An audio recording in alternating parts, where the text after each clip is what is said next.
ትድናላችሁ ብዬ ወንጌልን እመሰክርለታለሁ። ስለዚህ ለእነዚህ ሰዎች ሲጀመር ወንጌል ነው የሚያስፈልጋቸው፣ ኢየሱስ ነው የሚያስፈልጋቸው እንጂ ስራ አይደለም።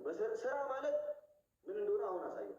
ስራ ማለት ምን እንደሆነ ወይ አንድ ጥቅስ ልናገር። ሁለቱም ከጠቀሱት ጥቅሶች የኤፌሶን 2 ላይ ልጀምርና ልጨርስ፣ የመጨረሻ ሀሳብ እንዳይራዘም። ኤፌሶን 2:8 እንግዲህ ቆርጦ ነው የሚነበበው ይሄ ጥቅስ። ብዙ ጊዜ ጸጋው በእምነት አድኗቸዋል። አሜን ይላል እንደ ክርስቲያን። ጸጋው በምን አድኖኛል? በእምነት አድኗቸዋል። ይህም የእግዚአብሔር ስጦታ ነው እንጂ ከእናንተ አይደለም። የእግዚአብሔር ስጦታ ነው እንጂ በእምነት ያዳናል ከእኛ አይደለም። ኦብቪየስሊ ማንም እንዳይመካ ከስራ አይደለም።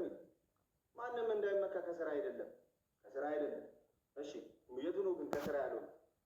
እኛ ፍጥረት ሆነንና እንመላለስበት ዘንድ እግዚአብሔር አስቀድሞ ያዘጋጀውን መልካሙን ስራ ለማድረግ በክርስቶስ ኢየሱስ ተፈጠረ። ሰው ለመፈጠር፣ ሰው ከእግዚአብሔር ለመወለድ፣ ሰው ልጅ ለመሆን አንዳችም ስራ አይሰራም። እንዲሁ ምን ያደርጋል?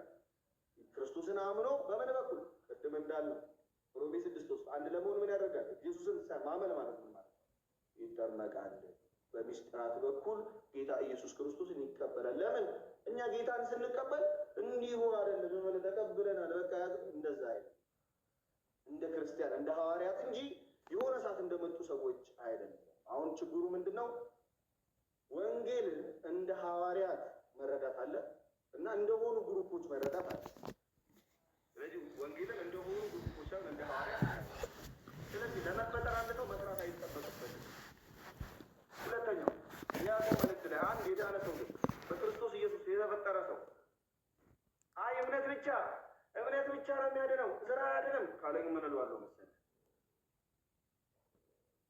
ምን እለዋለሁ? አንተ ከንቱ ሰው እለዋለሁ። አንተ ከንቱ ሰው።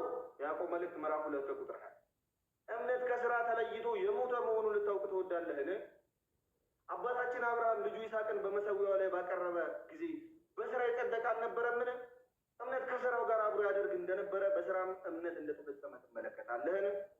መጽሐፍ አብርሃም እግዚአብሔርን አመነ ጽድቅም ሆኖ ተቆጠረለት ያለው ተፈጸመ፣ የእግዚአብሔርም ወዳጅ ተባለ። ሰው በእምነት ብቻ ሳይሆን በስራ እንዲጸድቅ ታያላችሁ እላለሁ። ማንን? የዳነን ሰው። አሁን ለምሳሌ ወንድማችንን መጥቶ እንዴት ልዳን ቢለኝ አይ ሰው በእምነት ብቻ ሳይሆን በስራ እንዲጸድቅ ታያለህ አልለውም። በፍጹም ልለው አልችልም። ለምን? ጌታ ኢየሱስ ክርስቶስን ተቀበል አንተና ቤተሰቦች ትድናላችሁ እላለሁ። ለምን? መላ ትምህርቱን መቀበል ስላለ። ጌታ ኢየሱስን መቀበል ማለት ትምህርቱን መቀበል ስላለበት። ስለዚህ ድህነት ማለት የሚጀመር ሳይሆን የሚፈጸም ነው። ብዙ ጊዜ ሰው ድህነትን የሆነች እንትን አድርጎ ስለሚቆጥራል። ድህነት በምን ይጀመራል? ክርስቶስን አምነህ በሚስጥራት በኩል። ሚስጥራት ባይዘው ጥምቀት ለምሳሌ የሰው ስራ አይደለም። ቅዱስ ቁርባን የሰው ስራ አይደለም። ክርስቶስ በደሙ የሰጠን ነው። አንደኛ ጴጥሮስ ምዕራፍ 3 ከቁጥር 1 ጀምሮ ስታነበው ይህም በክርስቶስ ትንሣኤ ነው ይላል። ስለ ጥምቀት አዳኝነት ከተናገረው በኋላ ይህም በክርስቶስ ትንሣኤ በደሙ የተሰጠን ነው። ፊልጵስዩስ 2:12 ላይ ይሄ ፊልጵስዩስ 2:12 ላይ ስለዚህ ወዳጆች ሆይ ይላል። ይሄ ለዳኑ ሰዎች ነው። አሁን ለአንድ ክርስቲያን ወንድሜ እንዲህ ይለዋል። ስለዚህ ወዳጆች ሆይ ሁሉ ጊዜ እንደታዘዛችሁ በእናንተ ዘንድ በመኖሬ ብቻ ሳይሆን ይልቁን አሁን ስርቅ በፍርሃትና በመንቀጥቀጥ የራሳችሁን መዳን ፈጽሙ። ይሄ ለክርስቲያን። ገና ግን ወደ ክርስትና ሲመጣ አንድ ሰው ምን ብሏል? ጸጋው በእምነት ያድናል። ስለዚህ እመን። ሲያምን ግን ሙሉን ማመን አለበት። ስለዚህ ያመኑ ሰዎች ድህነታቸውን ደግሞ የሚፈጽሙ ሰዎች ልክ ዕብራውያን ምዕራፍ 9 ከቁጥር 28 ላይ እንዲሁ ክርስቶስ የብዙዎችን ኃጢአት ሊሸከም አንድ ጊዜ ከተሰዋ በኋላ ያድናቸው ዘንድ ለሚጠባበቁት ሁለተኛ ጊዜ ያለ ኃጢአት ይታይላቸዋል። ይሰማል። ስለዚህ ምን ያደርጋሉ? ሰው ይድናል፣ ድህነቱን ይፈጽማል። ደግሞ ጌታ ኢየሱስ ክርስቶስ መምጫውን ይጠባበቃል። ድህነቱ ፍጹም እስኪሆን ድረስ ይሄ የሚበሰብሰው የማይበሰብሰውን እስኪለብስ ድረስ ያድነን ዘንድ ደግሞ እንጠባበቃለን። ከዛ ሁለተኛ ጊዜ ያለ ኃጢአት ይታይልናል። ስለዚህ እኛ ክርስቲያኖች ድህነትን መጽሐፍ ቅዱስ በነገረን መንገድ እንቀበላለን እንጂ የሆኑ ሰዎች በፈጠሩት መንገድ አንቀበልም። ድህነት ማለት ይሄ ነው። ስለዚህ የምንናገሩ ሰዎች ነው ያልኩም። ለዚህ ነው ለአንድ ክርስቲያን የምትሰብከው ወንጌል አለ፣ ለአይሁድ የምትሰብከው ወንጌል ወንጌል አለ፣ ለአሕዛብ የምትሰብከው ወንጌል አለ። ያ ወንጌል ጅማሬው ክርስቶስ ነው፣ ፍጻሜውም ክርስቶስ ነው። በጅማሬውና በፍጻሜው መካከል ግን ምን እናደርጋለን? ዝም ብሎ ጸጋው እንደዚህ ግብት ብሎ የክርስቶስ ጸጋ እንደ ማሽን የሚያደርገን አይደለም። ለምን? ቅድም ፈለገ እንዳለው ይቆረጣል። ዮሐንስ ወንጌል ምዕራፍ 15 ላይ እንዳለው ማለት። ስለዚህ ምን የሚያደርገን ነው? ያ የክርስቶስ ጸጋ ራሱ የሚያሰራ ነው። አንድ ጥቅስ ብዬ በጣም መወደውን ጥቅስ ልዝጋሽ። ቲቶ ምዕራፍ 2 ከቁጥር 11 ቅድም እንዳልክ ብሎታል። ሰዎችን ሁሉ የሚያድን የእግዚአብሔር ጸጋ ተገልጧል። ሰዎችን ሁሉ የሚያድን የእግዚአብሔር ጸጋ። አሁን ሰዎችን እንዴት ነው የሚያድነው የሚለውን እንጠይቀው። አየው 12 ላይ በደንብ መነበብ አለበት። ሰዎችን ሁሉ የሚያድን የእግዚአብሔር ጸጋ ተገልጧልና ይህም ጸጋ አለ። ጸጋው ምንድን ነው? ኃጢአተኝነትንና ዓለማዊ ምኞትን ክደን የተባረከውን ተስፋችንን እርሱም የታላቁን የአምላካችንና የመድኃኒታችንን የኢየሱስ ክርስቶስን ክብር መገለጥ እየተጠበቅን ራሳችንን በመግዛትና በጽድቅ እግዚአብሔርን በመምሰል በአሁኑ ዘመን እንድንኖር ያስተምረናል። ይህ የሚያድነን ጸጋ ምን የሚያደርገን ነው? ራሳችንን በመግዛት በጽድቅ እግዚአብሔርን በመምሰል እንድንኖር ኃይል የሚሰጠን ነው። ያንን ኃይል ተቀብለ መልካም ፍሬ ካላፈራበት ምን ትደረጋለህ ይላል ዮሐንስ ወንጌል ምዕራፍ 15 ቆረጣለህ ይላል። ስለዚህ ቤተክርስቲያን መጽሐፍ ቅዱስን በሙሉ ስለምትቀበለው እምነት ብቻ ብላ አታስተምርም። እንደማለት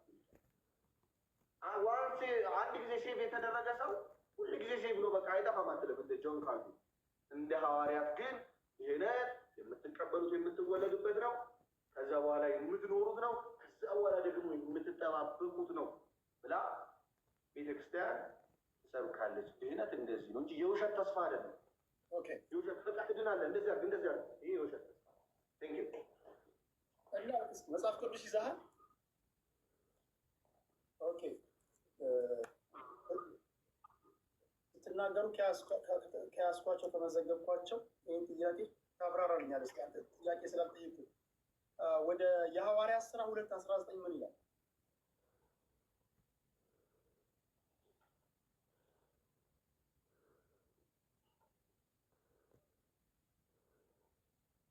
የሐዋርያት ሥራ ምዕራፍ 2 ከቁጥር 19 ነው። ዋው የሐዋርያት ሥራ 2:19 ነው። ድንቆችም በላይ በሰማይ ምልክቶችን በታች በምድር እሰጣለሁ፣ ደምም እሳትም የጢስ ጭጋግም ይሆናል። ታላቅ የሆነ የተሰማም የጌታ ቀን ሳይመጣ ፀሐይ ወደ ጨለማ ጨረቃም ወደ ደም ይለዋወጣሉ። የጌታን ስም የሚጠራ ሁሉ ይድናል። ኦኬ እሱን ድገምልኝ። የጌታን ስም የሚጠራ ሁሉ ይድናል። ኦኬ ሁለተኛ ወደ ጢሞቴዎስ ሰዎች 2:19 እስኪ ያምበል። ስንተኛ ጢሞቴዎስ? ሁለተኛ ጢሞቴዎስ ስንት? 2:19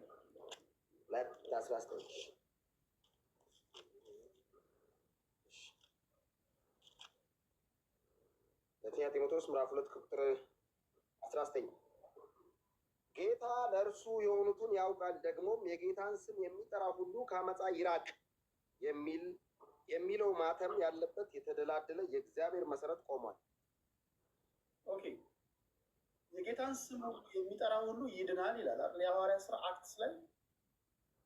እዚህ ጋር ደግሞ ስትመጣ የጌታን ስም የሚጠራ ሁሉ ከአመፃ ሁሉ ይራቅ ይላል። አሁን ከአመፃ መራቅ አክሽን ነው፣ ተግባር ነው። አንተ የጌታን ስም የሚጠራ ሁሉ ይድናል ስራ አይጠበቅለትም ብላልና አንድ ሰው የጌታን ስም እየጠራ አሁን እነሱ ሲናገሩ ከዳንክ በኋላ ስራ ይጠበቅብሃል። እግዚአብሔርን በፍርሃት ውስጥ መመላለስ አለ ብለው የተናገሩትን ሰምተሃል። ይሄን ነገር እንዴት ነው የምታስታርቀው? አንድ ሰው ጌታ ሆይ ጌታን ስላለ ይገባል፣ አመፀኛ ሆኖ ሊገባ ይችላል።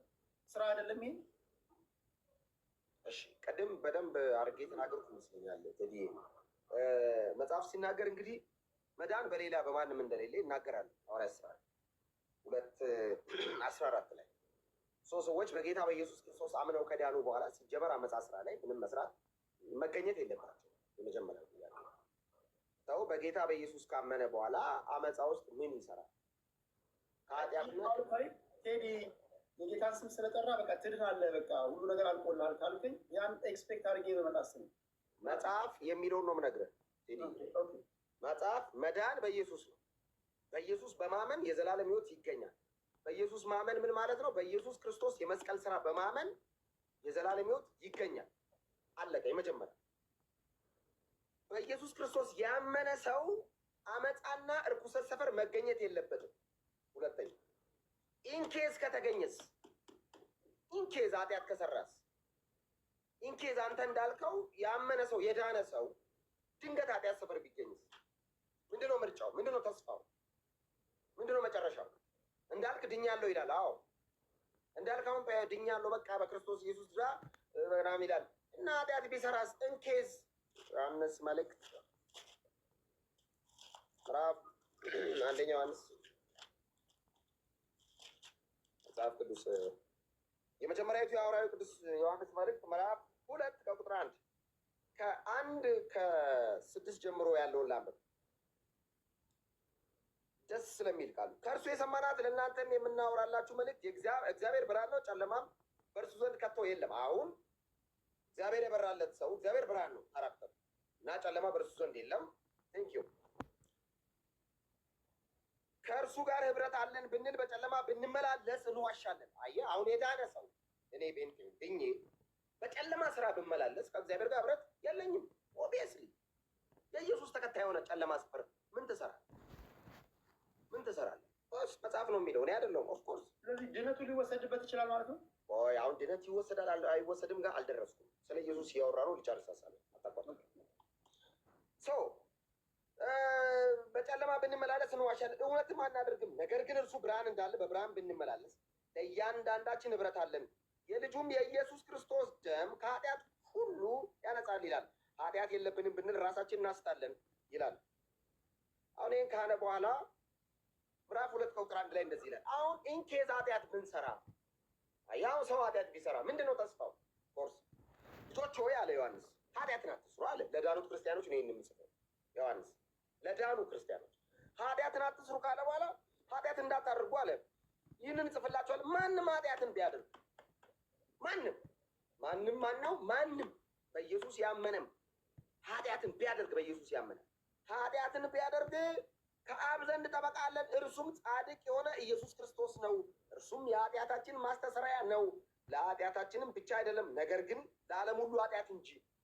አየህ እንዳልክ ጴንጤናው ድኛለሁ ብለሃል። አዎ ኃጢአት ትሰራለህ። ሲጀመር ኃጢአት ሰፈር ምን እሰራለሁ? መጽሐፍ ሲናገር ከእግዚአብሔር የተወለደ አሜን ነው። ከእግዚአብሔር የተወለደ ኃጢአትን አያደርግም። ኢንኬዝ ካደረገስ በአብ ዘንድ ጠበቃ አለን። ዳር ማድረግ ምን ያደርግ? ቅድም ኤርሚ